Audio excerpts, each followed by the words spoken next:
there's another set of lenses that could come in and might be even more powerful still, and it's what you want. What you want. So we all have certain basic physical drives, and sexuality is one of them, to do something with our sex drives. And so we're already predisposed to be deceived in this area because we already want, even though we might morally say, well, I really shouldn't do that.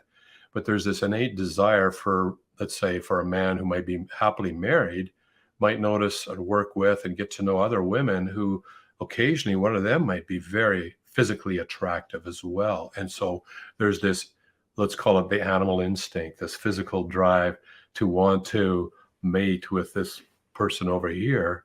But then the moral thing steps in and says, no, that's not right. But then what happens if the moral objection is eroded by our culture, where our culture says, no, actually, in fact, there's even I saw in the news, a paper purporting to show that polyamory is the way to go.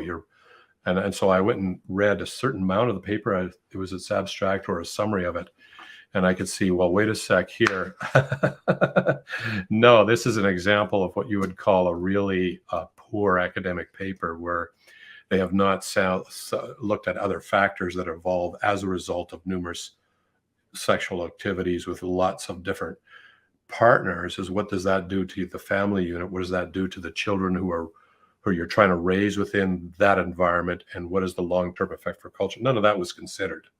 In fact, it wasn't even considered what is the long-term, let's say 20 years down the road effect on my marriage if we'd have an open relationship, so to speak. Chances are 20 years from now, that marriage will be long gone.